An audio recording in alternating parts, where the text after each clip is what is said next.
Welcome back. Rupert, is that you? What? Is that you, man? What? I did hear the statements from last week. I'm just going to hold off on anything until later on, but we're going to get going. Amen. It was interesting last week because your sister said, Yeah, your we sister. need an attorney. Yes. So I'm still trying to get clarity on that as to why we need an attorney. What is it we Hey. said? If I told you that the case would be no good for me, you'd be able to defend it. I just wait until later. Wait a minute. You going to court? Wait a minute. With your sister against us? Come on, man. What? Where's your loyalty to the show? Come on. We said nothing to incriminate us. I don't understand why your judge sister makes a statement like that. I think she was joking to the opening part of the show where you guys are like, "Who's missing?" Oh yeah, that guy. We're smarter than him anyway. Well, that was the truth. We are smarter than you. Anyway. How was your weekend, man? But you look darker. So could you explain why you looking darker, please? I want to be more Afrocentric. I thought I wasn't Afrocentric enough, so I want the more power to the people. No, I was in Jamaica for 7 days. It was very nice. Very good trip. I enjoyed myself. Me, my wifey, my youngest one, her cousin, and Deborah. Deborah actually, it took us all to Jamaica. She gifted it to the pastor and the first lady, and then she loves her nieces, so she took them. So it was really great. I love you, Deb. Thank you very much. It was awesome. But family came back. Daughter with the ear infection. Wifey is sick. Lady Viv, she's laying in bed right now, sleeping already. And but the trip was good. We all ate. We had fun. So what about you guys? What about your weekend? So your family comes back sick, but you. But you? Go ahead, Crypto Knight. Come on. You not sick? I like that. You have to know what to eat and how much to eat. And I did my job well. Got you. See, so I don't know, but my daughter came back with an ear infection. She had it since a baby. She's in the pool too long. She gets it. We forgot to put the ear plugs in. Parents' fault. But she took it like a trooper. We actually had to go into Kingston to get her to go to a doctor because we didn't want her to fly back on the plane. Oh, wow. With it. So on Wednesday, we went to Kingston and we got some treatment for her, which was good. It's fine. Good. How was your weekend, man? My week was long because Orioles had a game from Tuesday all the way to Sunday, every single day, every game for that. So my weekend was good, and happy belated birthday to EJ again. My grandson. Yes, happy belated. I thought his birthday. I thought we got his birthday. No. It was last week, but through my ignorance of forgetting, and I was reminded. I'm saying it again. Happy belated birthday, EJ. High five, dab. Thank you. All that he knows. But yes, very long week and weekend for myself. I had a great weekend as usual. You know me. No complaints. You in your garden? No, actually, I did no yard. Well, I take it back. I did yard work Thursday. Yeah. Other than I was that, did no yard work. I did yard work Thursday and went to the State Fair Saturday, which was great. I love the Maryland State Fair. It's one of the best ones. I think it's awesome. And I know you don't care about this. I know it's just preseason, but it was good to see the Commanders beat New England last night. It was good to see it. Even though it's preseason, I'm going to take it. Hey, but our boys lost to a team they should not have lost to when this guy right here says, they should win. And every time he says they should win, they lose. How are you going to lose to Brighton? Come on. I don't even want to discuss that right now. Simon, I'm going to put him at my house right now because he's talking about just do your like and subscribe. I don't want to discuss the man. Let me say this really quick, really quick. So I'm at the Orioles game. I'm standing there. Fans are coming in. Aston Villa just played Arsenal, okay, and Arsenal beat them 2-0, okay. I'm looking to my right. There's an Aston Villa fan with a shirt on sitting in the audience. I'm like, what? 10 minutes later, an Arsenal fan came in with a shirt on. I'm like, I says, oh, I got someone that I want you to meet. I says, he's right over there. Talk about instigate. But anyway, studio on those who are on, please press the button. share it, like it, subscribe, push them buttons, all of them. I don't care which one, just push it. Push it. We love you, all of you. Anyway. So, it sounds like this man needs some therapy, which is oh a good my God. tonight. What a segue. We're What doing a segue. by popular demand. We're doing What? prayer or therapy versus prayer part 2. So tonight we have a special guest with us tonight. We're gonna bring him on. We're gonna introduce himself, and we're gonna have him in the mix. Oh, all right. Tonight we have Charles Wiley. Charles, please be patient with us. What Charles? Wait a minute, Charles. Do I need therapy? Yeah. I need therapy.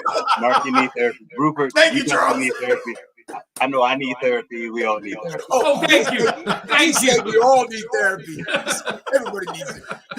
So, Charles, do an introduction of Yes, who you sir. are and what you do, and you don't get too deep, but just tell us who you are. Okay. My name is Charles Wiley. Currently, I work at, I guess I can say the name. I work for Shepherd Pratt at a day school for students with disabilities. I've been doing it for the past 15 years. Also serve in public service. Served 8 years as a council member in my town of North Brentwood. I represent the 47th district for the Democratic Central Committee. I'm a proud father, girl dad. I'm all about community activism. I hate the P word politician. I'm an activist. I'm an elected official, and I am all about my community and providing the resources that are available and letting them know that there are resources available. So a little bit about me. So you're an activist, you said. Yes. There we go. Community organizer. Here we go. More of. So what is the difference between an activist and a politician? An activist is more about the agenda of the people. Okay. And not serving self-interest. A lot of politicians get caught up in the money of it all. I can do more without money, by building relationships, by being in the community, by being of the people, than you can do with all of your money. So I think just showing up is what an activist is being. It's taking that action. Prayer without works is dead. So it's actually taking that action. So yeah, great. That's awesome. That's awesome. So we might have to have you back, because we are going to have a show where we're going to talk about the political landscape and what we're seeing in a couple weeks. So we may have to have you back to talk about your side of it. But right now we're talking about therapy or prayer versus therapy. So, so this is part 2. So you kind of chimed in last week. So Charles, help us understand, why did you want to become a therapist, and why are therapists so important? I'm not a therapist. Okay. So I don't want to put that out there. I do believe therapy is important. I thought about the relationship that I have with my daughter and why we don't really communicate well. And it wasn't until after I went through therapy that I realized that the things that I had gone through, like I was perpetuating those relationships later on in life. And it was affecting my daughters, and that's going to affect the next generation. So figuring out ways to deal with the trauma that I went through and not let it affect my kids, or if it does affect them in a positive way, is what therapy has helped me kind of process through. Back when I was growing up, my grandmother was just pray about it, and I know the conversation was, but it was full stop. And I think it's important to not have a full stop about praying, because praying, there comes discernment.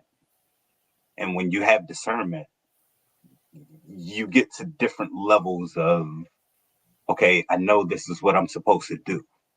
I really know that this is what God is telling me, that this is the person that I need to be talking to. I've gone through many different therapists. I walked in the door and was like, hey, nope, not you. You're not the one for me. And I made the decision to kind of stick with it because the prayer led me to that. It led me to sow into me. It led me to know that, like what I said in the post is, I believe I'm my own expert. Like I know my body more than anybody else on this earth, right? So like nobody can really tell me. I know myself. So having somebody bring that out of me is why therapy is important for me. There are different type of therapists. They use different type of methods. There's the Freudian method. There's, all kind of, you can go through all different kind of methods, but you have to do the due diligence for you, right? Like, and that was part of my discernment process. And it kind of led me to making the best decision for me to kind of heal because I was angry. And if I continued to go on the path that I was going, just praying about it, going to church every Sunday, showing up, playing the drums, like I was serving, I was in ministries, and I was still internally, I wasn't at peace. Being able to go to therapy helped me be at peace. So Charles, what you're saying was that you were in church, but you were still broken.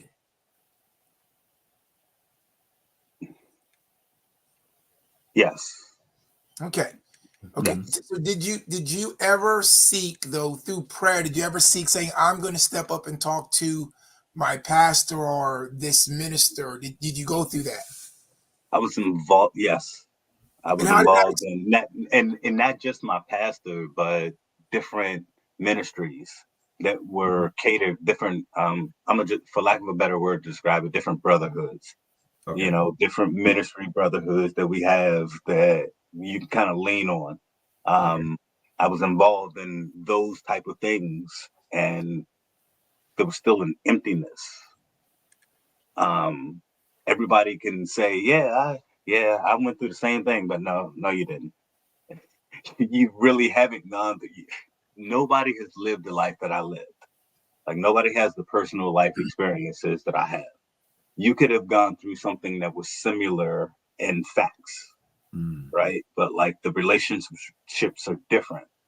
The relationships you had with the people that are affected are different. So there's no way. And going through therapy helps kind of get it off my chest. Yeah, so, and I brought that up because I want to know how, did you feel you were more transparent with your therapist than you were with maybe those groups or your past, or were you as transparent? Good question. I actually lied to my therapist the first time, and then I felt guilty about it, and I apologized. I was like, okay, wait, I lied. I'm sorry. And he told me, he was like, if you ever lie to me again, we can never do this. Like, I need you to be transparent. Right. And that was one of the first times in my life that I've ever felt comfortable enough to be transparent. Right. Like I can be transparent in prayer, but when we're talking about going to the pastor as somebody who serves the ministry, it's hard to be transparent and not feel judged. Because humans are humans, and I understand the calling and the being the minister, but like humans are humans, and to not feel judged at all, because once we hang up this call, you don't affect my life anymore. Yeah, this is what Keith was saying, right? Sometimes people need to talk things out without judgment of fear, or without judgment or fear of judgment, right? So that's kind of what you were saying. You still had a fear, even though you were taking it to a leader, somebody that you probably trusted in other things. The emotional side or the mental side probably gave you a little bit of a setback because you don't know what's going to happen. It's a little weird because I'm Catholic, So I can go to confession. You don't have to see my face. You don't have to know who I am. And it's still that judgment piece for me. Even though I can be behind the screen and, kind of confess your sins or, there's still a sense of judgment. And it's partly because of the way I was raised and my elders, and like it was always about doing the right thing or you're going to hell. So it wasn't too much about the love of Jesus. It was about making you feel guilty about the things you're doing wrong, as opposed to highlighting the things you're doing right. And I think a lot of this generation now is like, I want to highlight, like, I want to work on the things that I'm doing right and not constantly be reminded of the things that I'm doing wrong. I can keep going, guys. And will you guys have a question? I keep going. I think you about to say something. No, I'm just the last. Wait a minute.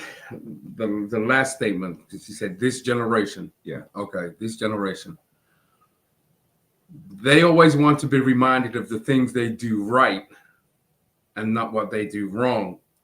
And I guess the difficult part is we was in the generation before, and now we have to transition. I'm not saying change. I'm saying transition into a different mindset now. Because just like you said, our parents, grandparents back then, hey, you're not talking back. You're not saying anything. But you just agreeing, even if you didn't agree. We survived. Now we're coming into a new generation now where words that you say are very sensitive. You just can't say what you really want to say, which some people do because they don't care about what they say, because their own personal thing is, that's who I am and I'm going to say it like this or whatever. I'm trying to change from that now on discussions with people. So we transition from that to this generation. So you know already that there's still the saints are still holding on to what they used to. And some saints are trying to mingle and go over. And I guess our generation, at the same time, we understand also and trying to move into that, we knowing that it's very important to listen to what people are saying before you want to say what you want to say and not what they're going through. And it can go vice versa. So that's what I got out of some of that. We going through this transitional thing that we have to change also. Oh, no, not change. We have to move over, not change, because Simon's going to be Simon, Rupert going to be Rupert, Mark going to be Mark, and Charles going to be Charles. But at the same time, we got to be sensitive to other people. I was thinking about like when I was coaching football and Dallas Cowboys. No, not at all. Oh, okay. Not at all. I'm a Commanders fan. Got season tickets. I'll see you there. Yeah. No, you see him. You ain't gonna see us there. Well, you'll see me twice a year. I'll be on the other side. If you want to show up, I'm in the place. So anyway, we digressed. Sorry, folks. Look, here we go. You made me forget what I was talking about. When you was a coach. No, I remember just kind of, there was an initial time when I started coaching and the kids were cursing. And you better watch your mouth. You're around the coach. And then like the head coach was like, "Oh, coach, don't worry about it. That's just the way they communicate now." So having to make that shift, right, into what I was taught, into how they communicate and learning how to communicate with them without communicating the same way that they do, right? Like I wasn't going to start cussing with them, but I had to figure out a way to communicate with them, let them know that I wasn't comfortable with the cussing, but also that I understood them and I heard them. So bridging that gap, it's not changing me. It's trying to figure out like, how am I going to bridge that gap? And I don't have to not be Charles, because I'm gonna be Charles and I'm not gonna cuss. You're gonna, like, the kids in my school, they know don't cuss them around me, not because I said anything, just because of they respect what I bring. And kind of the example, I know my favorite quote is St. Augustine, preach the gospel always, and when necessary, use words. Just by me living and the way that I live, people actually see that. So being that example and setting that example is like, you're right. You don't have to change who you are. Well, it seems like today more than ever, even younger kids now are flocking to seek therapy. And it's something it makes you wonder why somebody, every time you turn around somebody has an issue, they gotta go see therapy about it. And why not pray about it? I mean, you used the word prayer earlier, how prayer helped you to seek out the person you needed guidance from. But I mean, I'm hearing about little kids now going to see a therapist. Back in the day, you really didn't hear much about that, but now it seems to be so prevalent. Well, when I think about prayer, like in the whole scheme of things, I think about like slowing the world down. Because when you go to pray, go into your closet, everything stops. Yep. Everything slows down. I'm blocking the world out.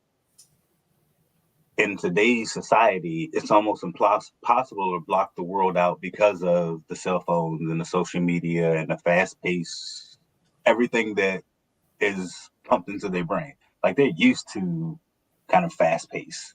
They're not used to slowing the world down and kind of being in reverence.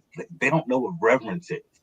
Like, kind of being in prayer and kind of just stopping and appreciating a tree for what God created it to be. So because of the world is so fast paced, because of their world, you can put your cell phone down. They can't put their cell phone down for longer than a couple of minutes. And if that long, so you have to have their mind engaged somehow and figuring out how to slow it down. So kind of pray and being in that reverent space or wherever it is that we used to be able to do so easily. Go ahead, Rupert. Go ahead, Rupert, because my beard's longer than yours. Go ahead.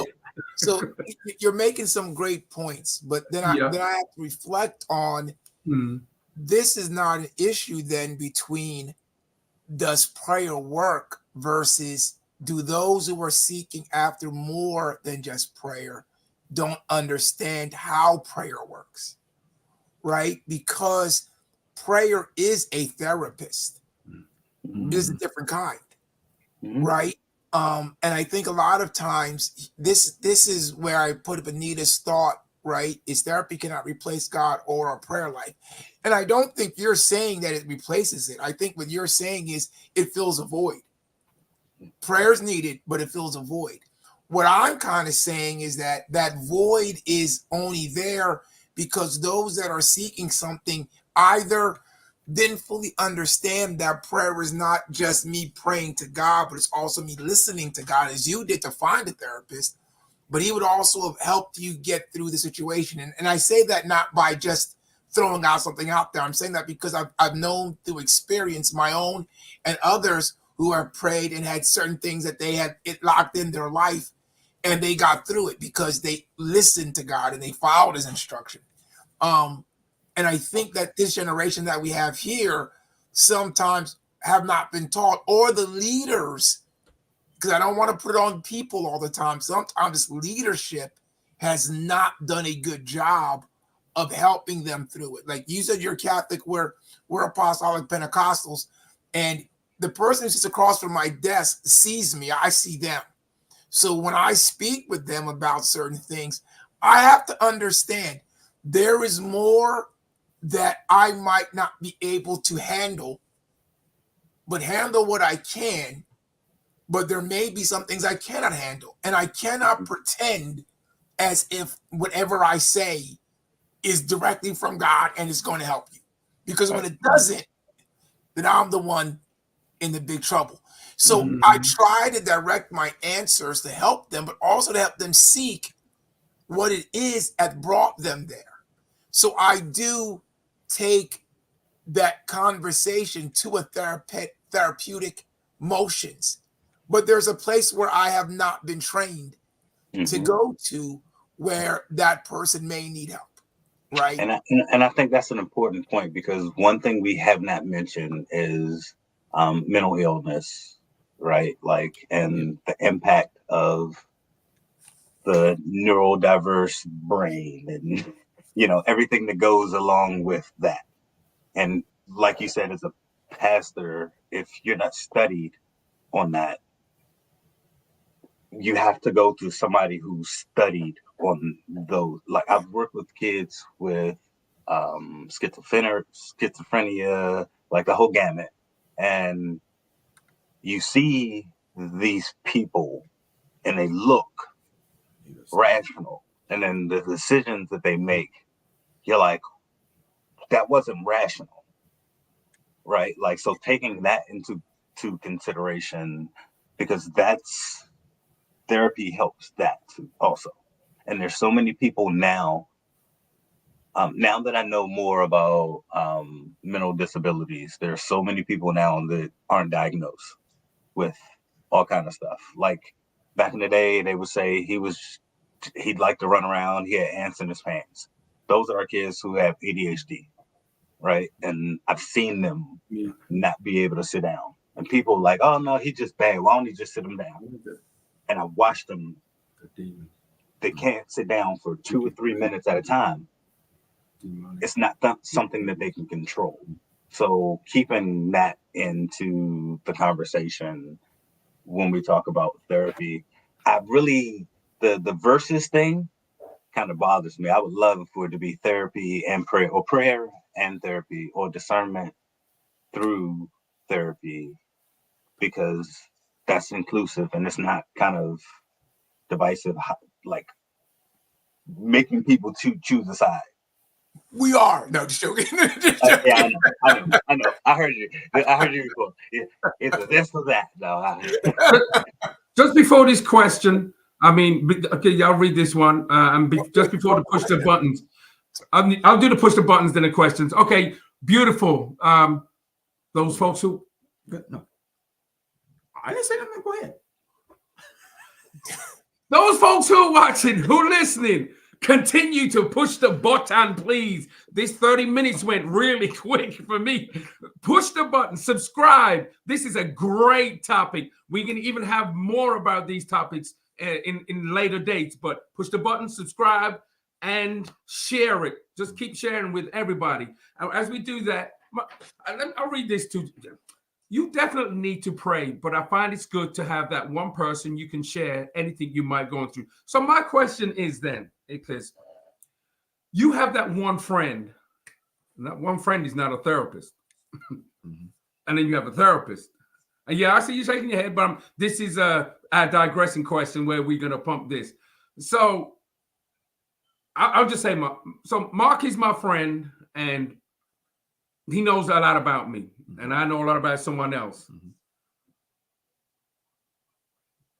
I don't even know how I'm going to put this question across, but would I need a therapist if I'm good with Mark, or I'm good with Rupert, or I'm good? I mean, and we discuss, and my life may be in turmoil or whatever, but because of their prayers and because of our communications, would I still need a therapist? You asking me? CW. Yeah. Oh yeah. No, this is just a question. Okay, then Definitely. Anybody can ask that question. Like, definitely, because Mark is biased. Like, Mark, you and Mark have a relationship, right? Like, he knows something about you, so like he's biased. Having somebody that you can talk to that has no bias is way better. Even if he tells me the truth? Yeah, but Charles, yeah, you're assuming that he's biased, but a real friend isn't biased. Right, and I tell him the truth. A real friend is going to be there for you to tell you the truth and nothing but the truth. A real friend. The things you don't want to hear. Person, he doesn't want you to go the path. A biased person is the yes man, and none of us want a yes man in our life because that doesn't help us. Right, but the point is, Mark is going to tell him the truth. A therapist is going to help Simon figure out that truth. He's not going to tell Simon what his truth is. Like for me, I'm not going to say they're not going to, but for me, a true therapist, all of my therapists that have been effective didn't tell me what to do. They helped me process myself. Like Mark wouldn't say, "Nah, Simon, you shouldn't have gone to the bar that night." He would say, "So what do you think about your decision to go to the bar? Do you think that was good or not?" And help him work through that himself. So that's the difference. I agree with that. But I think that a friend will also do the other way, because we're all three friends here. We've done both ways. Like, yeah, I should have did it. And he said, "Was that the best decision for you?" Because sometimes we don't know. Let me put it this way. I think to answer Simon's questions, it depends on who you are and who you consider your friends. Right. That's what I think it comes down to. Right. I think it comes down to that niche in which you are, because some of us don't have those true friends that they'll do what you said. Now, I should have did that. They'll tell you what to do because they're alphas and they want to lead and they want to push and they want to tell everybody what to do. There are those folks. But then you do have some friends that I think that you find that, and it may not even be the close friend. It may be the friend that is and you find out that they're easy to talk to and suddenly they become a close friend. But there's those people out there that will help lead you to something. And I think, again, that for me, it comes down to praying. Did I pray for God to put people in my life that can help me through this, because I don't have $125 an hour to pay? No, there we go. I think the difficult part of Simon's question was it was a definitive this way or that way. Right? Like I could talk to my friends, and you said, if I could talk to my friends, there's no need for therapy. So I can talk to my friend and go to therapy. Like my friends serve different purposes in my life, and I know which ones I can trust with my deepest, darkest secrets, and which one that I can't even trust with my car keys. So, there's that distinction there. I'm not saying that you don't talk to friends, but I think when I was asking the question, it was a either or for me. And if we can do both, yeah, I can talk to my friends, but I also think that in therapy it's important. And I think Simone's question just answered what you said. Simone is my daughter. So she goes, yes. And while I believe in trusting good friends, therapists help guide you down that path and process the way to healing. Go ahead, continue. For example, my daughter had ADHD. Please don't blame me for that. While I can vent and go to my friends to discuss the difficulties I am having, but will call, they truly guide me and tell me how to deal with it, like ADHD doctors. Oh, see, I like she said the word. She said had. Okay. Not had, but had. I like the word had, which means she's in the healing process. Yeah, but I think, again, and here I go with the devil's advocate, but I think again that if you pray and you understand the relationship between you and God, God is supposed to guide us into all perfect truth. The Bible says he will guide you into the perfect truth, right? So if that's the case, my prayer for God to guide me, I must listen to how to be guided. And I'll give you an example. I'll give you a perfect example, because I have the same thing as you guys. I had a young man in our church, because you said it before. I had a young man in my church who we just thought, man, this dude is just bad. He's just a bad kid. What's up with this guy? Until his mom came to me and said, hey, Pastor, I had my son tested and he's on the spectrum. So he's not really bad. He's just certain things trigger him and he just, does not relate well. I said, Now here, I didn't have to say we need therapists. I said, okay, I'm going to make an announcement to the church. I led, by the grace of God, everyone. This young man is here. His mother will explain to us how we deal with certain things when we see certain things. I had everybody take a real quick therapy class right there at church. Mm-hmm. So that way they weren't no longer blaming spiritual demons, crazy things that people sometimes blame. Mm-hmm. When a young person just has some mental issues they need to deal with. And from that point on, there was not an issue. It was incredible. Matter of fact, I saw the young man. He's a teenager now in high school. I was like, oh my God, you are looking great. And he was smiling and talking. So I think sometimes we can get away without going to therapy if we depend on let's God talk to us and then we talk back what we hear. That's what I'm saying. That's why I think prayer is the end all and you won't need therapy. Right. But if you don't have that relationship, you might have to go to a therapist because you don't have that relationship. That's what I'm saying. You see what I'm saying, Charles? Or are you going to come at me again? Charles, you're like, wait, Charles. The example, I was kind of caught up in the example you use and thinking about what was prayer and what was therapy, right? So that the young man, he had therapy, obviously, and the parents had therapy, some kind of therapist. I'm sure. Some, to be able to articulate to the church what they needed, there's some kind of support that was there. And I think it was therapy for you also. Yes, it was spiritual therapy. I prayed. I had to pray. How do I handle this, God? Because I do not want the church to misunderstand what I'm saying, or I don't want them to misinterpret this young man anymore. Right. So I did pray. I listened. You went through therapy to grow. I went through a spiritual therapy. Yeah. I'm not saying. Remember, I said that. I know. That's what I'm saying. That's why I wanted therapy and prayer or prayer and therapy, because you had prayer, you went through discernment, and it helped actually get you through a spiritual process that you didn't know that you were facing, right? Because it was a new challenge and something new for you and the congregation. And it was a learning experience. And that's why these conversations are important, because if you hadn't had a conversation with her to learn the therapy that she had gone through, so therapy and prayer just work hand in hand for me. I'll just go with that. How about therapy and prayer go hand in hand? I'll take it. I'll get it. Well, first of all, I want to say, Stephanie, we're glad you're with us tonight. We're still praying for you. Yes, we are, Stephanie. We're thanking God how he's working on you, getting you through your healing process. So we're glad you're with us tonight. And therapy. That's right. Go ahead, Rupert. Also, sometimes your friends may not have the capacity at the moment to be a therapist for you.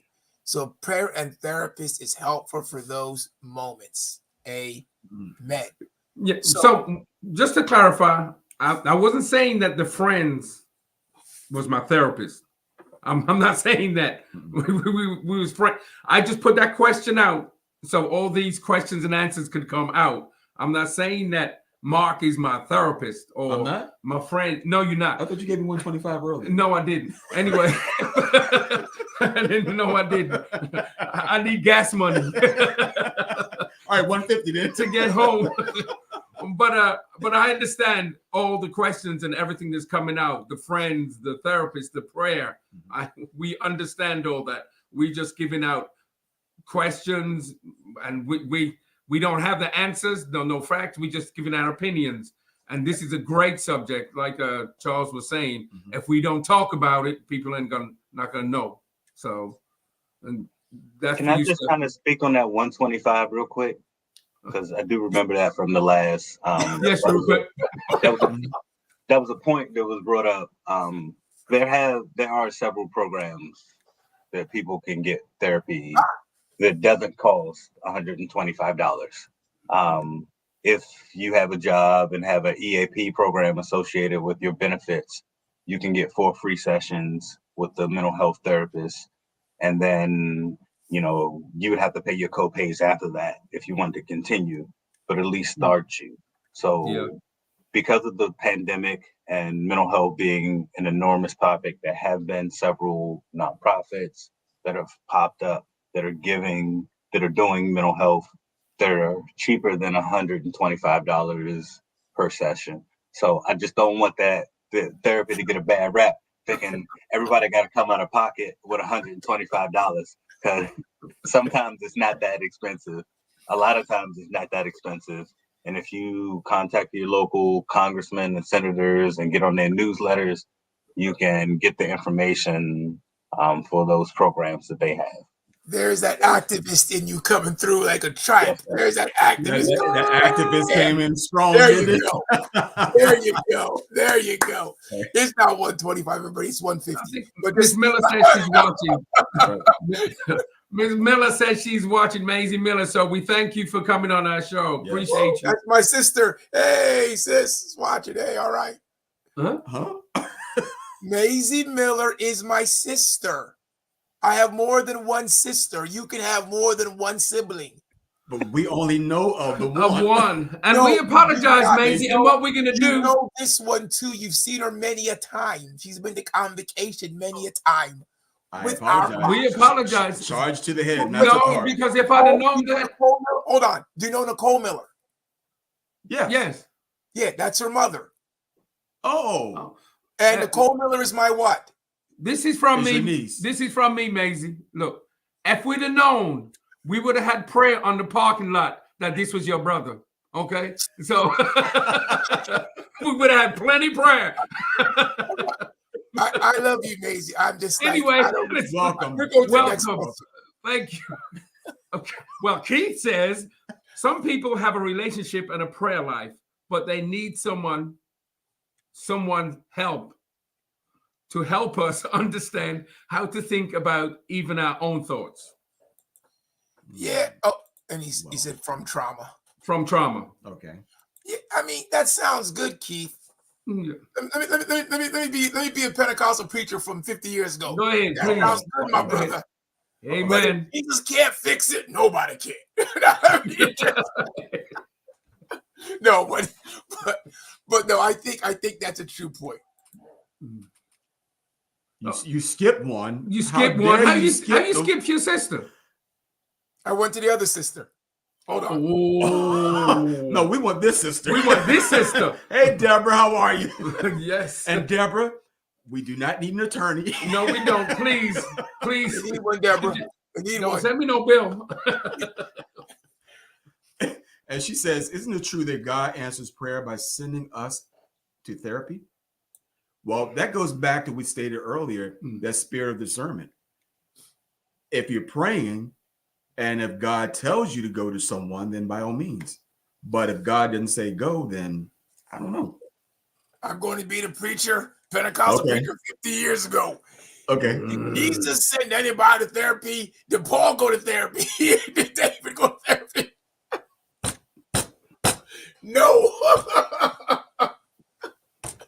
Did they need therapy, though? Let me ask you a question. Did they need it?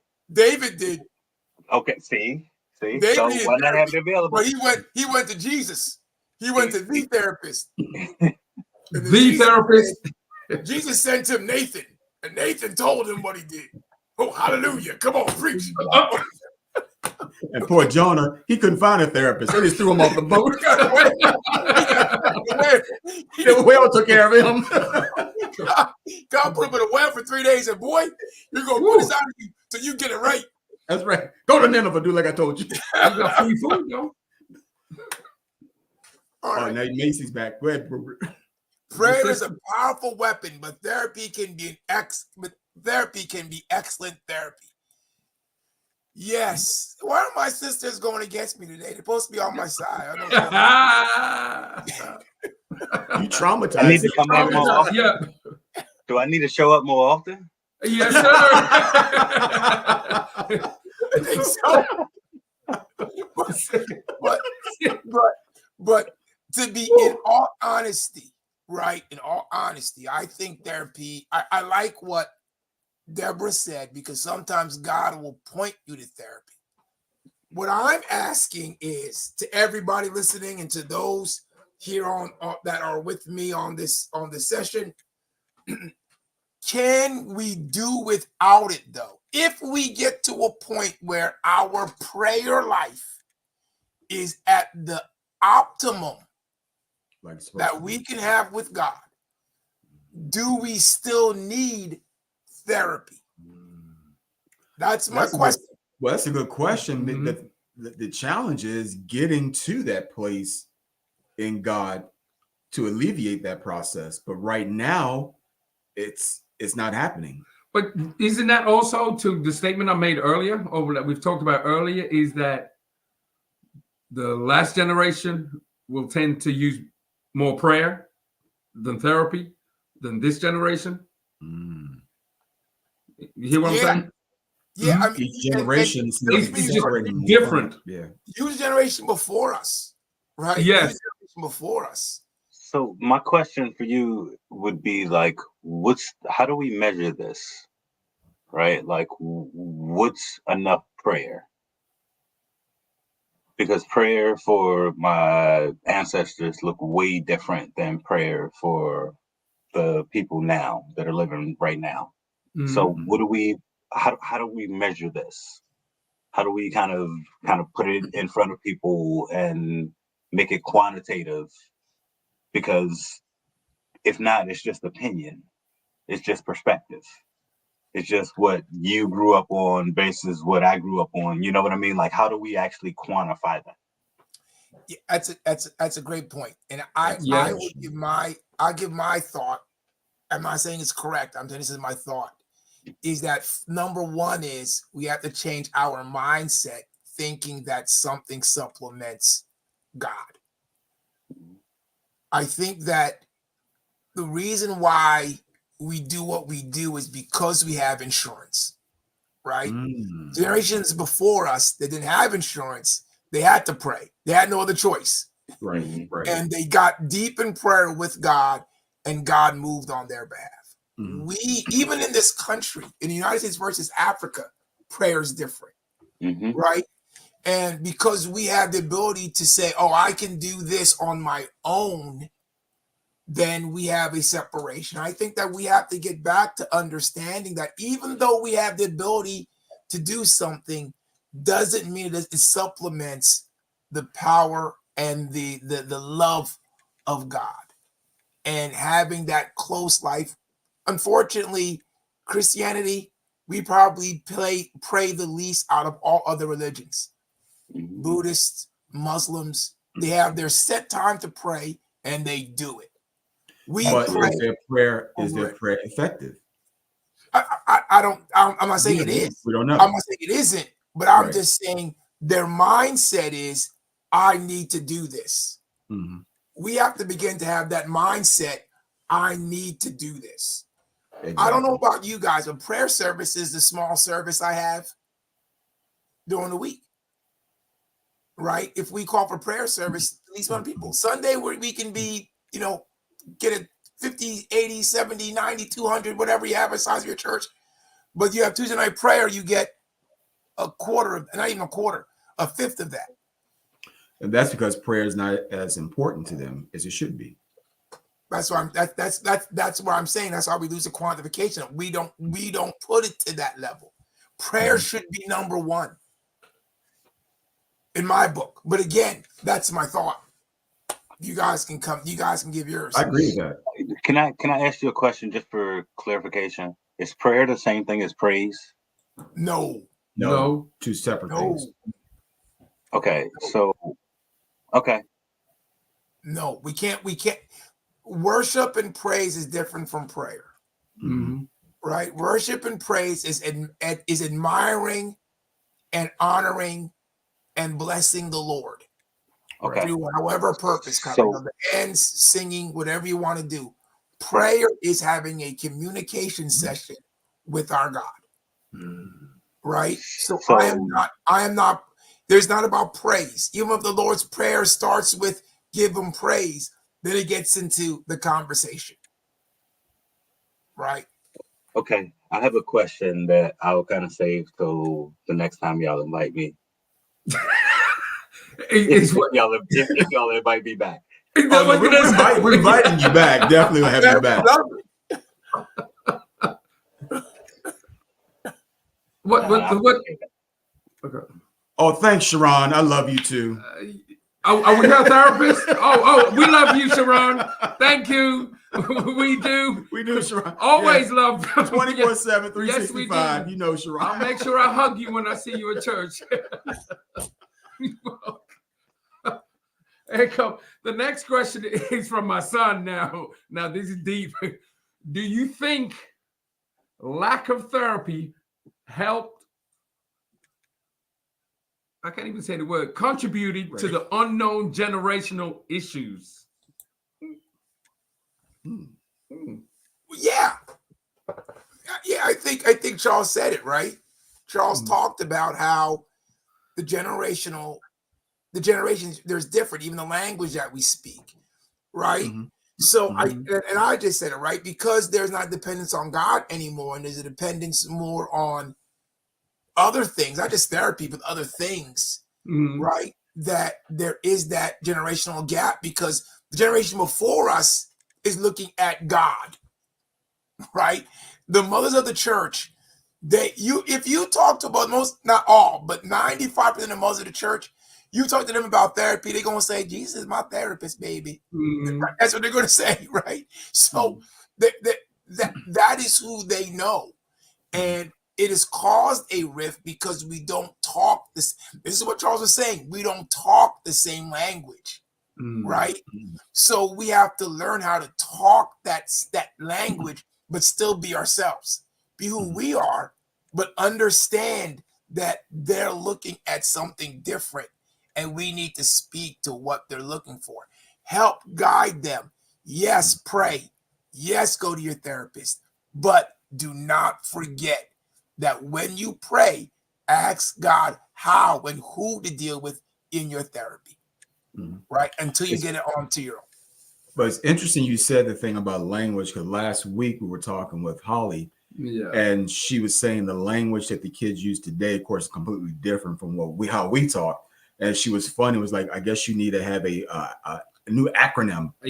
Bio. Because I said, you know, I was saying, you know, using the word lit. So, no, Dad, nobody says lit anymore. I'm like, what do you mean? Slang. You know, and look, Charles shook his head too. And she was listing some of the new acronyms that the kids use in school. I'm like, okay. She actually sent me the acronym slang that I'm gonna look at. Wait, they don't use lit no more? Language is way different. No. They would know. They would say, "I know you old." If you say lit. Well, we know that. This is why. So maybe Charles, you can help me here. Why does cap mean not true? I can't explain it, but yeah, it's just. Yeah, you know about cap too. Yeah, I'm like, they'll say cap, and I'm like, what does it do with not being true? What is that? Like, back in the day, cap mean you were gonna bust a cap in somebody, and that's different. Yeah, or you gonna put a cap on your head. Right. So maybe I don't want. I'm gonna just guess. Never mind. I got it. So it's just an opinion, Charles. I'm just it's thinking, just an opinion. Yeah, my opinion would be you would be putting your hair over a cap on your head to cover the hair you didn't have.